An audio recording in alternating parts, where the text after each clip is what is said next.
e eu vou apresentar a forma como ele pediu que eu o apresentasse. O professor Dr. Wilson Paroski é professor de Novo Testamento e interpretação bíblica na Faculdade de Teologia do UNASP, em Engenheiro Coelho, por 31 anos.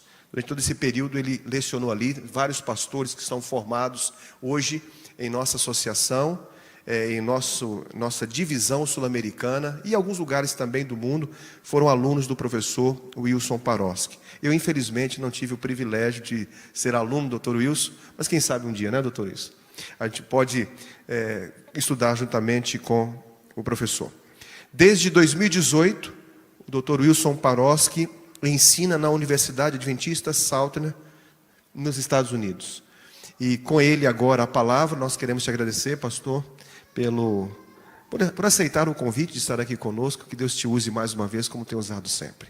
Obrigado. Muito obrigado, pastor. É bom estar aqui mais uma vez e participar com vocês desta vigília. Uma das vantagens de ser um dos últimos a falar é que todos já estão um pouco cansados e não vão prestar tanta atenção, ser tão exigentes. Uma das desvantagens é que todos já estão um tanto cansados e não vão prestar tanta atenção. Mas temos um tema importante: identidade adventista e os desafios à interpretação da Bíblia. Eu gostaria de iniciar minhas considerações lendo um versículo de João. Evangelho de João, capítulo 17, versículo 17. Um texto muito conhecido. Jesus, em sua última oração, junto com os discípulos, antes da cruz, ele disse, rogando ao Pai: santifica-os na verdade, a tua palavra é a verdade. Há uma determinada denominação religiosa que surgiu assim. Seu líder teve uma visão de Deus o Pai e de Jesus Cristo.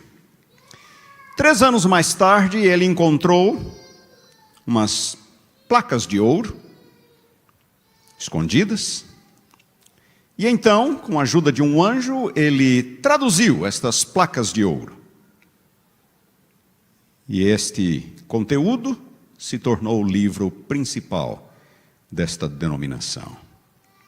Eles usam a Bíblia, mas sob as lentes deste livro. Não foi assim com a Igreja Adventista.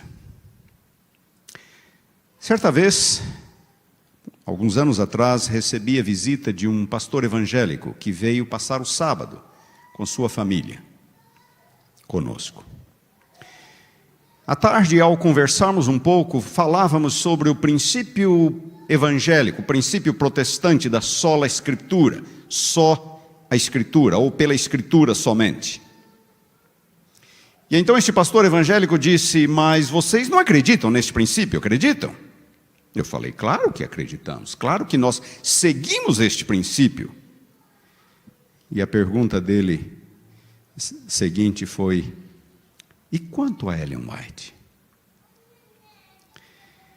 Em resposta a esta pergunta, eu mostrei uma citação de Ellen White que aparece no livro Mensagens Escolhidas, volume 1, página 416.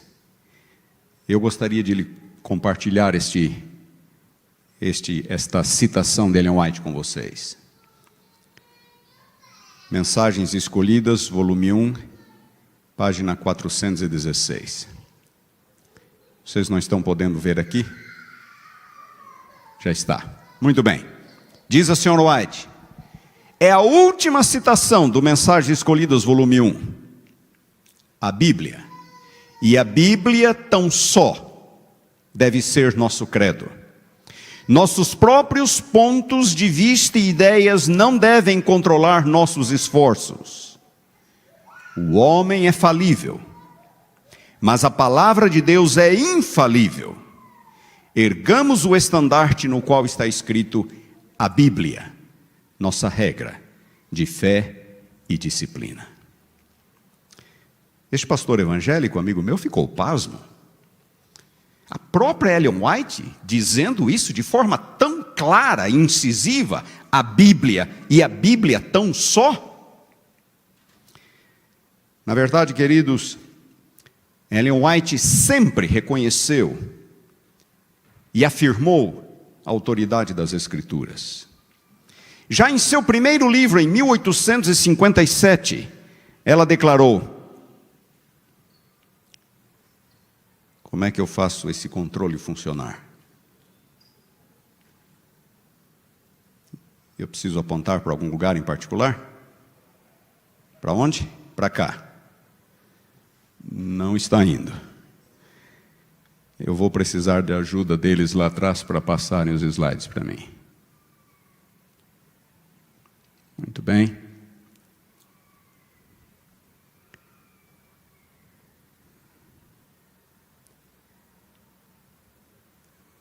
Não está indo aqui. Poderia me ajudar com o slide?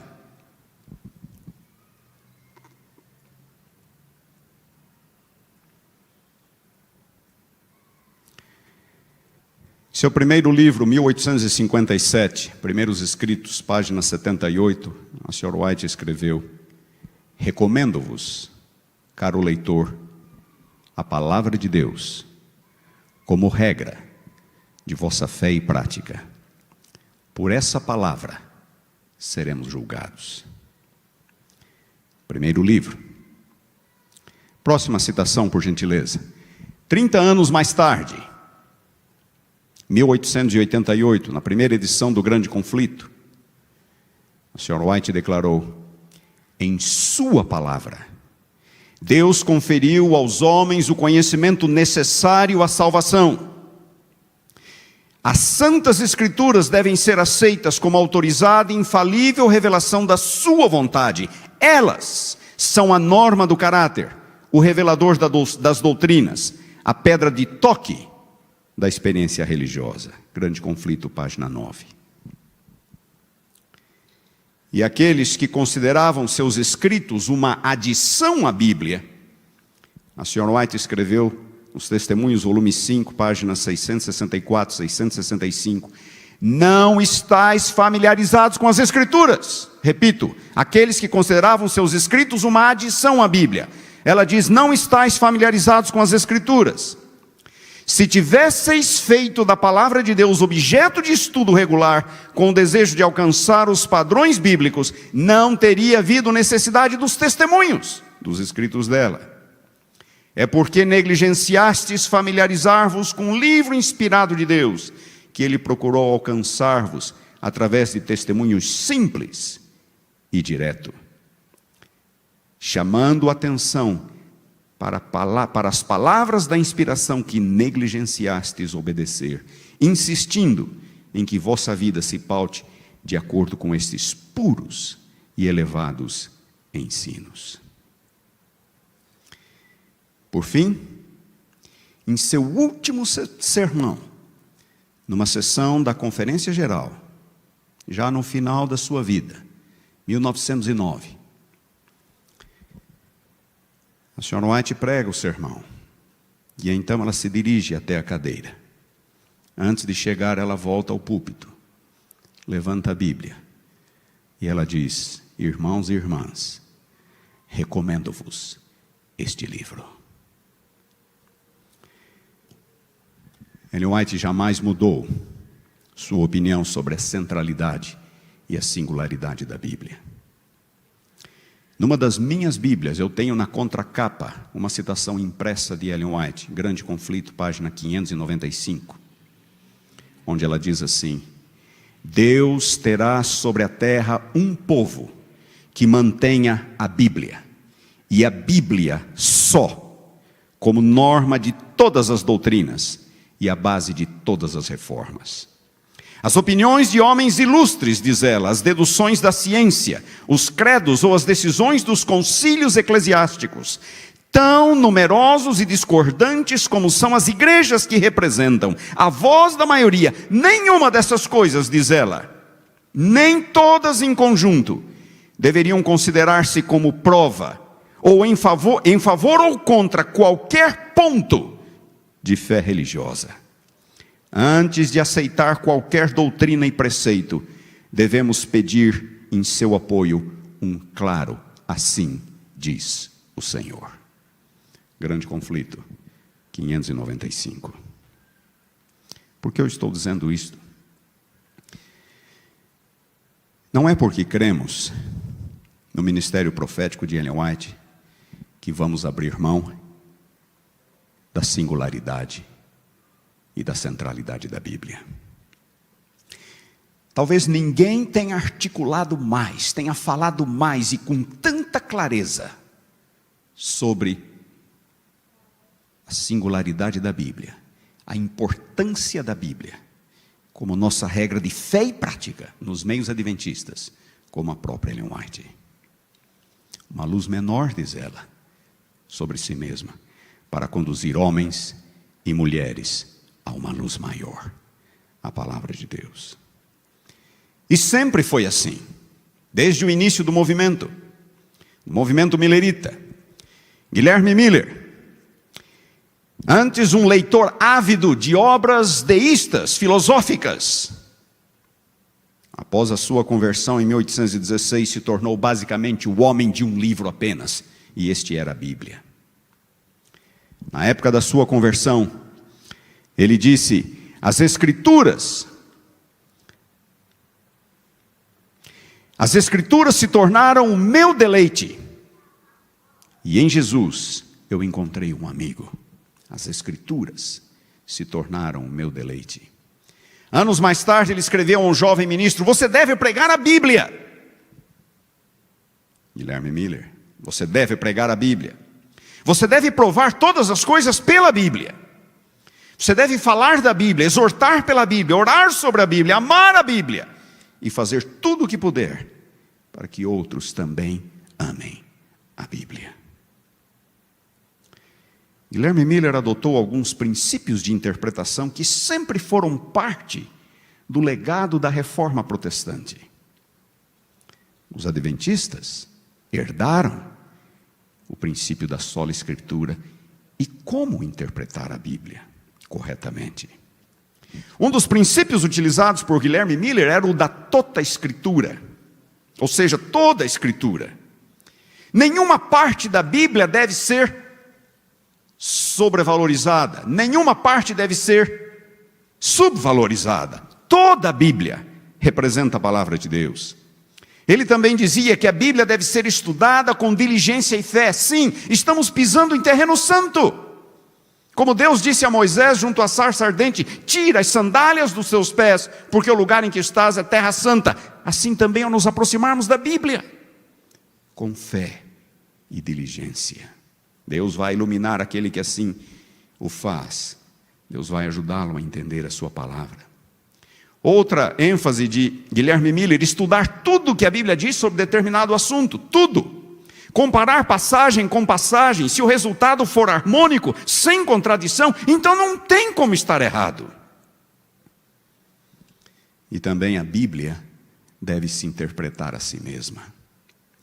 Nós conhecemos isto, não há nenhum mistério aqui, não há nenhum segredo aqui.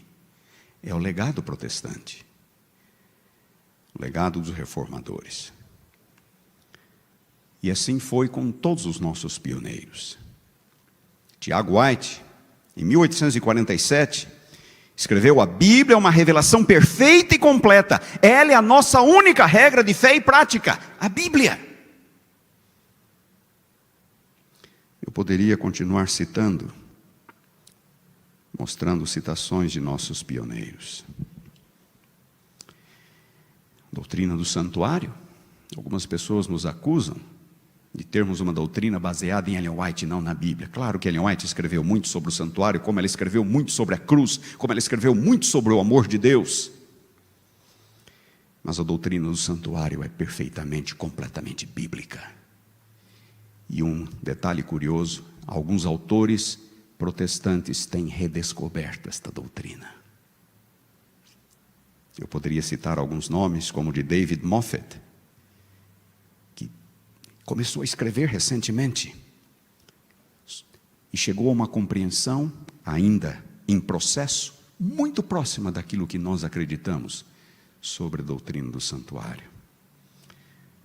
Pouco tempo atrás, um estudante doutoral de uma importante universidade norte-americana, examinando artigos e livros adventistas sobre a doutrina do santuário, se revelou fascinado com aquilo que ele lia. Fascinante, diz ele. É verdade que muitos adventistas, especialmente após o falecimento de Ellen White, começaram a se voltar mais e mais à autoridade de Ellen White para substanciar, ou pelo menos para apoiar as suas posições, mas a igreja adventista, como bem disse o pastor Tim em sua palestra, sempre foi o povo do livro. O estabelecimento de nossas doutrinas principais, a chamada plataforma doutrinária básica, que foi estabelecida entre os anos de 1848 e 1850, nos chamados congressos sabáticos, mediante o estudo da Bíblia. Não foi mediante um apelo à autoridade profética de Ellen White. Pelo contrário, quando a senhora White tinha 77 anos de idade, ela, relembrando aqueles momentos em que os nossos pioneiros estavam estudando a Bíblia com oração, com diligência, com fé, para saber o que crer, para saber o que ensinar, para saber o que pregar. A senhora White, com 77 anos de idade, ela diz: a minha mente estava fechada naqueles momentos de estudo. Ela só podia falar daquilo que lhe havia sido mostrado, nada mais. Ela não podia clarificar, não podia explicar, não podia ampliar, não podia nem mesmo participar ativamente das discussões. Diz ela, esta foi uma das maiores tristezas da minha vida. E ela diz que a mente dela permaneceu naquele estado até que todos os pontos doutrinários da nossa fé fossem estabelecidos. Primeiros Mensagens Escolhidas, volume 1, páginas 206 e 207. Cremos o que cremos, mediante como resultado de um estudo diligente das Escrituras Sagradas. Após a morte de Ellen White, os primeiros desafios, não que não houve desafios antes, mas os primeiros desafios logo após a morte dela em 1915, forças fundamentalistas, então em operação no mundo evangélico, começaram a se manifestar fortemente no seio do adventismo. Conceitos como inspiração verbal, como se a Bíblia fosse resultado de um ditado de Deus, como se a Bíblia fosse absolutamente inerrante em todos os assuntos que ela toca, uma interpretação literalista de cada detalhe da Bíblia, e o uso de Ellen White de uma forma que compromete o princípio da sola Escritura, a defesa de pontos como perfeição moral, teologia da última geração e outros. Tais ênfases ainda estão fortemente enraizadas em alguns círculos. E então, cerca de 50 anos atrás, década de 1970, a ênfase oposta. Se no início tivemos problemas com o fundamentalismo, mais tarde teríamos problemas com o liberalismo. Esforços para diminuir a autoridade da Bíblia. A Bíblia, sendo vista como algo culturalmente, historicamente condicionado, ela não fala para nós hoje. A ciência deve ter prioridade sobre a Bíblia. A cosmovisão bíblica é primitiva e não serve para nós hoje, que vivemos sob a mentalidade científica. E o cristianismo é mais uma religião de apelo ético, amor, do que moral, obediência. Algumas ênfases liberais. E meu último sermão no NASP, Engenheiro Coelho, 4 anos atrás, 2017, falei exatamente sobre esses dois extremos, liberalismo e fundamentalismo. Usei a seguinte expressão: não ir além do que está escrito, não ficar aquém do que está escrito. A minha ênfase foi mais no fundamentalismo. Mas hoje eu gostaria de enfatizar um pouco o outro lado, o lado do liberalismo. O liberalismo cristão, em essência, nega a autoridade da Bíblia e busca interpretá-la com base no conhecimento moderno, na ciência. Enfatiza a importância da razão acima das Escrituras. Coloca a experiência humana como o parâmetro para se interpretar a Bíblia, para se definir o que é certo, o que é errado, o que é necessário e o que não é. Não é o está escrito, é a experiência humana, é a razão humana, é a ciência, é o tempo em que vivemos. Como regra, o liberalismo teológico não crê no sobrenatural. Milagres não ocorrem, isso aqui tudo é simbólico. Não existe inspiração, não existe revelação. A Bíblia é apenas um livro humano, um livro antigo, como qualquer outro livro da antiguidade. E, portanto, deve ser lido e interpretado como qualquer outro livro da antiguidade. Não há uma verdade única. Pluralismo, relativismo, existencialismo. A ênfase é mais na pregação ética de Jesus, como tratar o próximo, amor, como eu disse, do que na obediência, ou do que nos ensinos morais dos apóstolos, que focam na questão do pecado e da obediência. Pecado, na verdade, não existe para os teólogos liberais. O que existem são pessoas que não receberam uma boa educação, ou não viveram, não cresceram num bom ambiente. O que existem são pessoas más e pessoas boas. Além da doutrina do pecado, o liberalismo teológico abandonou outras doutrinas, como a crença na criação, na encarnação, na ressurreição, no juízo final, na segunda vinda. O que sobra? Pouco ou nada, dependendo do grau do liberalismo. Depende do grau do liberalismo, porque nem todos são iguais, ou exatamente iguais. Nem todos defendem exatamente os mesmos pontos. Há algo em comum. Existem aqueles liberais que são mais selvagens. Eles não estão nem aí. Eles dizem abertamente que não creem na Bíblia e pronto. A Bíblia é um livro antigo e pronto. Nada mais que isso. Não acreditam no elemento sobrenatural, não acreditam que Deus intervenha na história humana, não acreditam que Deus criou em 7 dias, não acreditam que Jesus seja Deus encarnado, não acreditam. E quando leem algum milagre na Bíblia, dizem, isto é símbolo, são símbolos. Querem dizer outra coisa. Ou isto apenas reflete uma mentalidade primitiva. Eu não me preocupo tanto com estes liberais mais selvagens.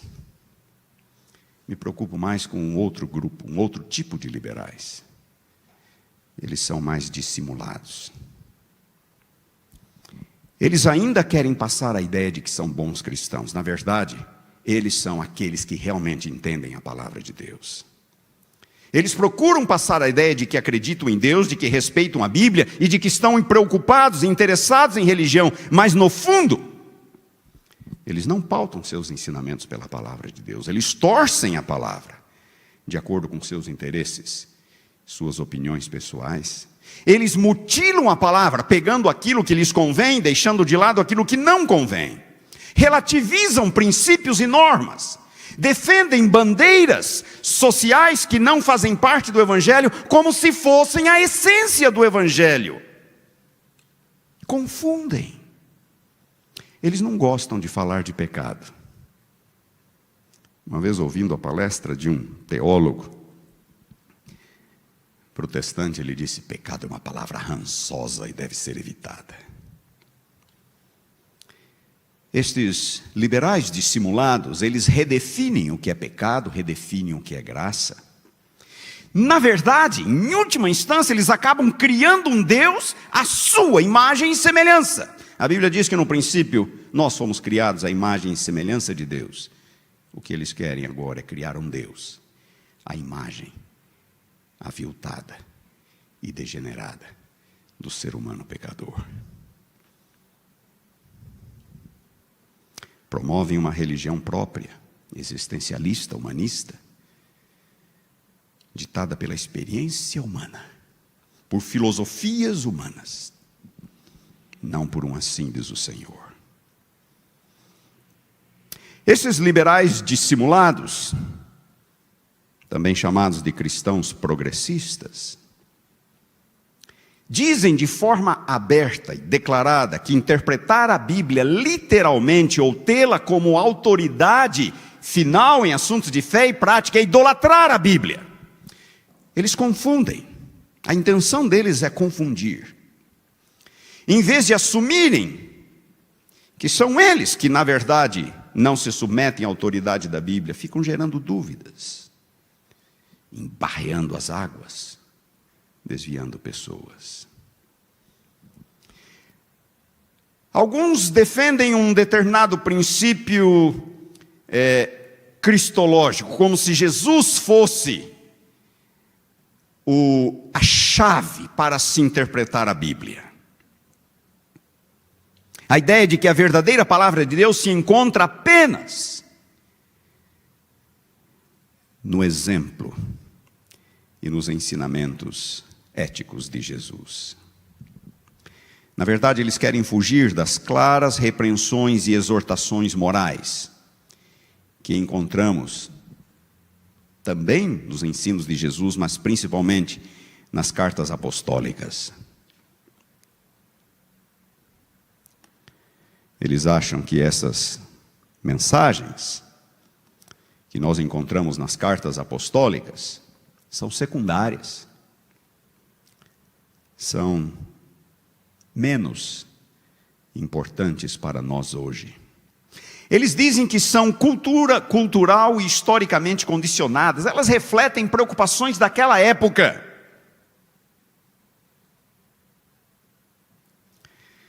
É verdade que a Bíblia foi dada num contexto histórico e cultural específico, não há nenhuma dúvida.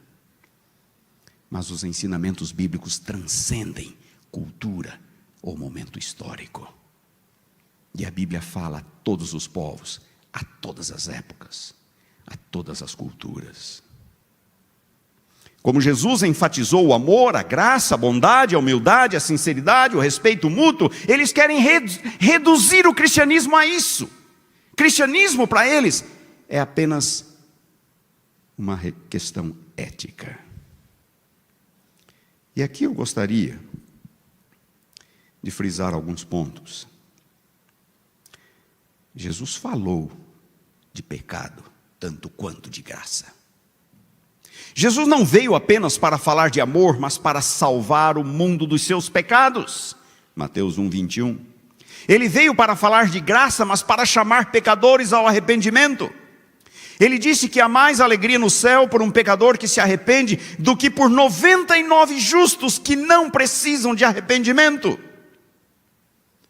E todos nós sabemos que arrependimento, pela Bíblia, é mudança de vida.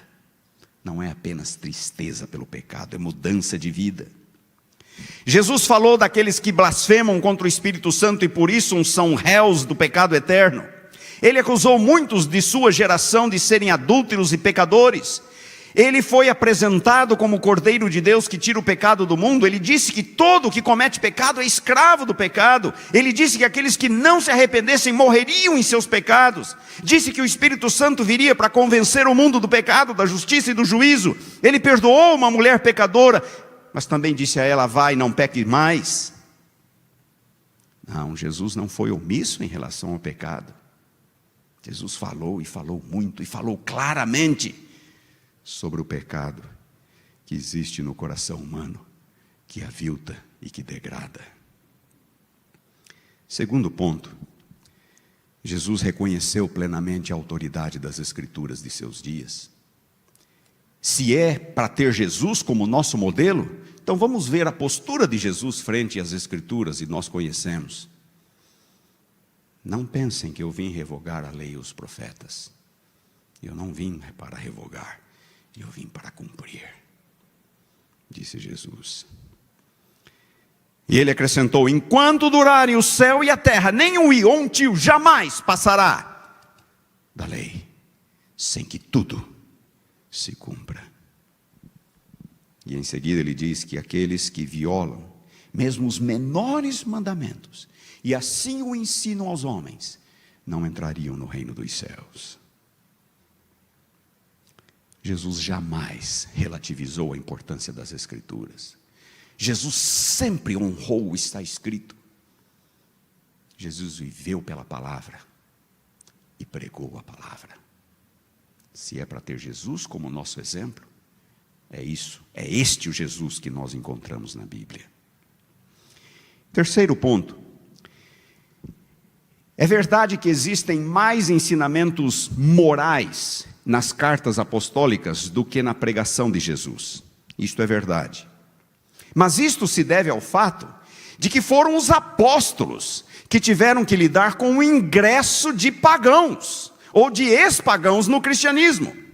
Jesus pregou a uma audiência essencialmente judaica. Seus ouvintes já de certo modo conheciam a palavra de Deus e já eram parte do povo do concerto. A bucha de ter que trazer pagãos para a igreja foi dos apóstolos.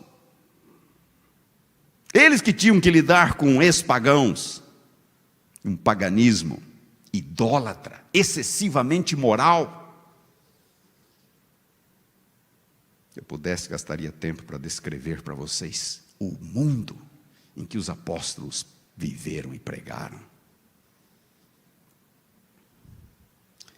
É um grande desfavor à verdade e à causa do Evangelho tentar colocar Jesus em oposição aos apóstolos, como se o que eles tivessem pregado, fosse menos relevante para nós hoje.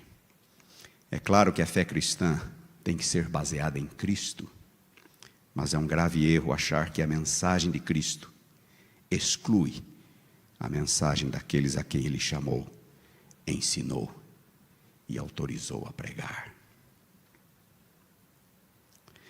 Uma segunda ênfase dos cristãos progressistas é que a fé cristã não é baseada nas Escrituras, mas apenas inspirada nas Escrituras. Através da Bíblia, é um refrão que ouvimos com alguma frequência. Não é a Bíblia, mas é através da Bíblia. Isso equivale a dizer que, no fim das contas, quem determina o que é certo, o que é errado, o que é verdade, o que é erro, sou eu, não é a Bíblia. Eu apenas uso a Bíblia como referência. Não é, portanto, aquilo que João quis dizer, não é aquilo que Paulo quis dizer, não é aquilo que Isaías quis dizer, mas é o que eu, leitor, quero dizer. É como eu entendo. Essa ênfase não é nova.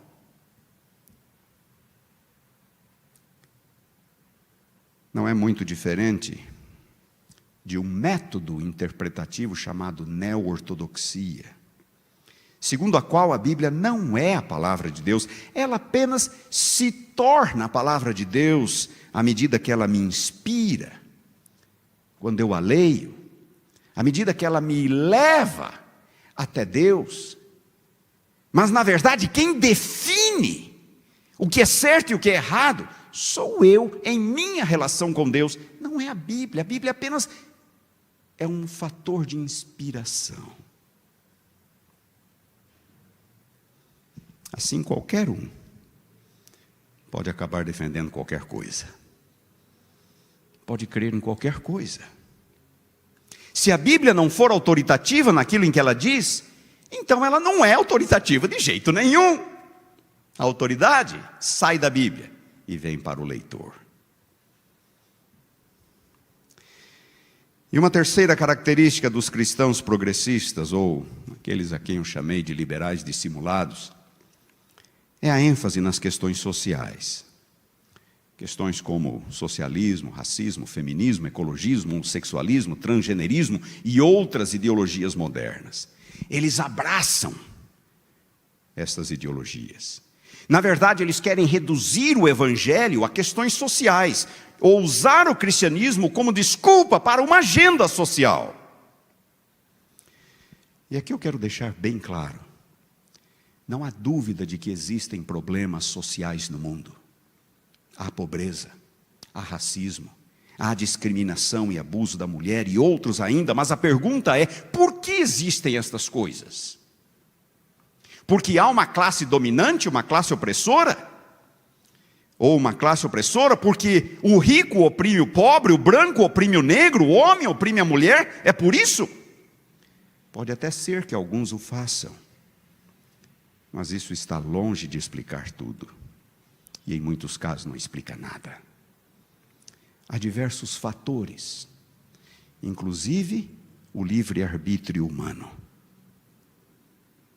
que precisam ser levados em consideração. E que fique bem claro,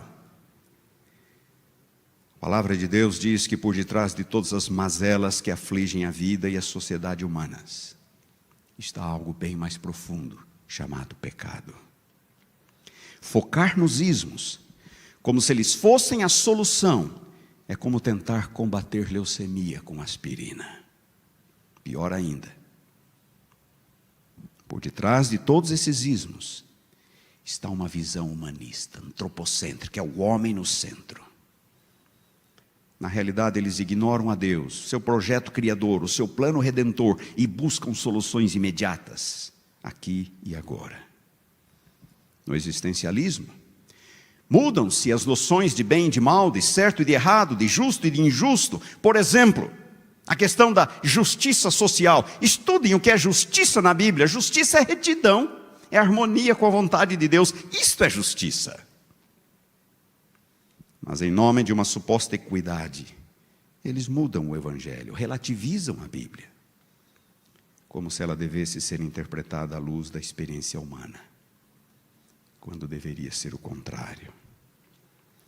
E como essas ideologias têm crescido, somos bombardeados todos os dias, a mídia jornalística de entretenimento, modelos educacionais, entidades de desenvolvimento, setores econômicos, partidos políticos, centros universitários, tudo. Me perguntam às vezes se sou de direita. Bom, definitivamente não sou de esquerda. Já deu para perceber. Mas também não sou de direita. Tampouco de centro. O cristão não é nem de direita, nem de esquerda. O cristão é de cima. Ele pauta sua vida, seus ensinos, pela palavra de Deus. A visão dele de mundo é a visão bíblica. Não são visões, não é a visão ideológica. É triste perceber como o mundo está afetado. Eu citei os centros universitários. E me entristece ver como que algumas instituições adventistas parece que não percebem isto.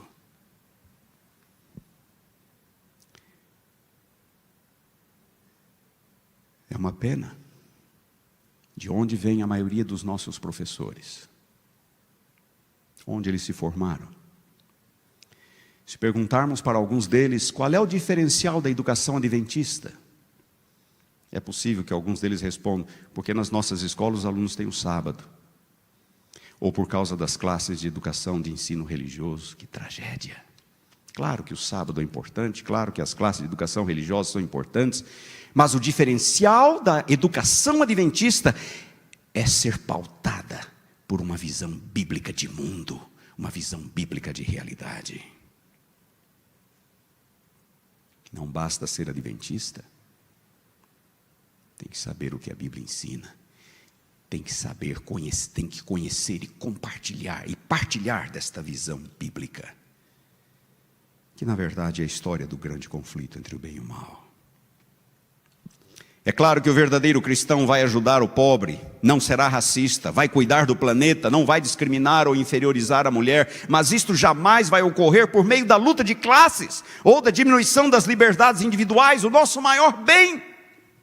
Maior dom do Criador, livre-arbítrio.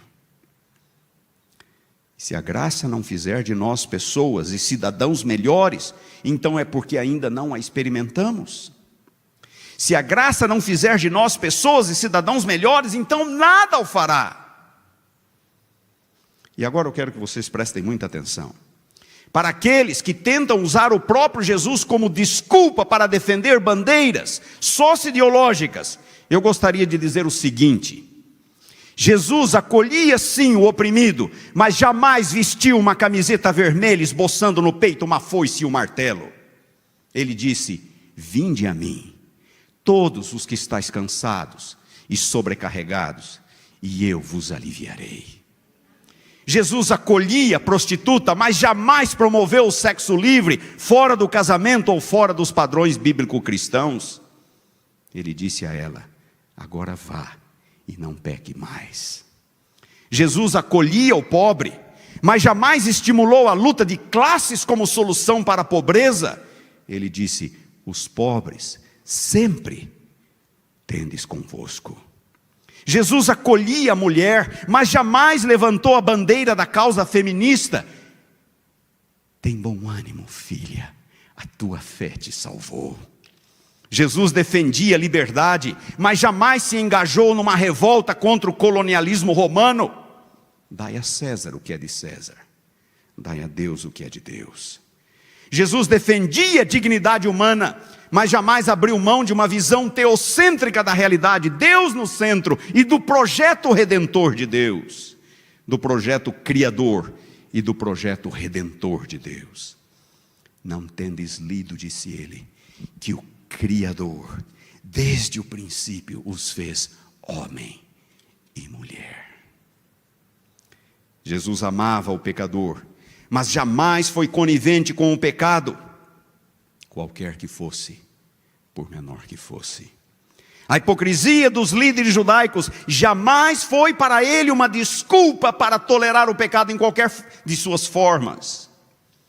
Se há uma coisa pela qual Jesus estava disposto a dar a vida, era para que o pecador pudesse ser resgatado, pudesse voltar a ser como Deus o criara, pudesse ser restaurado à imagem e à semelhança do Criador. O Filho do homem não veio para ser servido, mas para servir e dar a sua vida em resgate por muitos. Qual é o grande desafio do adventismo na época em que vivemos? É continuar a viver pela palavra, e pela palavra somente. Santifica-os na verdade. A tua palavra é a verdade. Verdade completa, verdade íntegra, evangelho completo, íntegro, uma Bíblia completa, íntegra. O que vem primeiro? Me digam. O que vem primeiro? A incredulidade ou a desobediência? Um testezinho para terminar. O que vem primeiro? A incredulidade ou a desobediência? João capítulo 3. Querem ver a resposta? João capítulo 3. Versículos 19 a 21.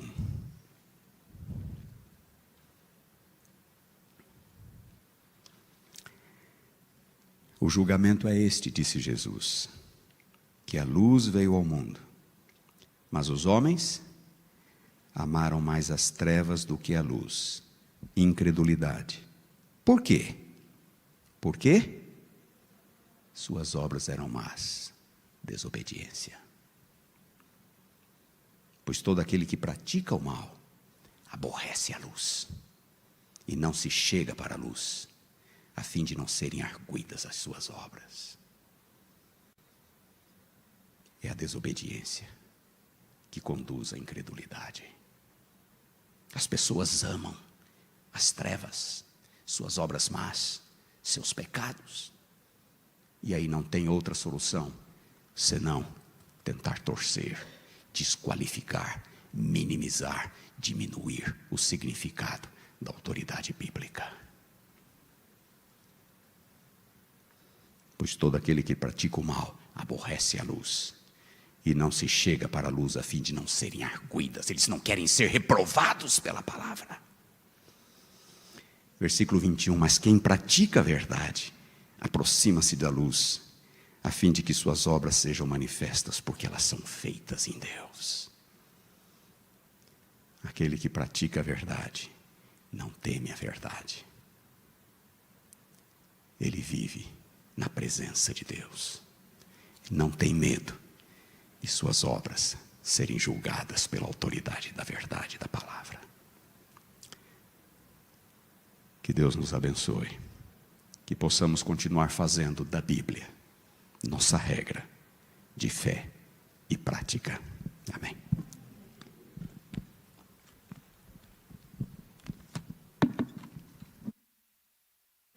Este é um momento em que nós teremos a oportunidade de orarmos juntos, contudo por um motivo e um propósito muito especial.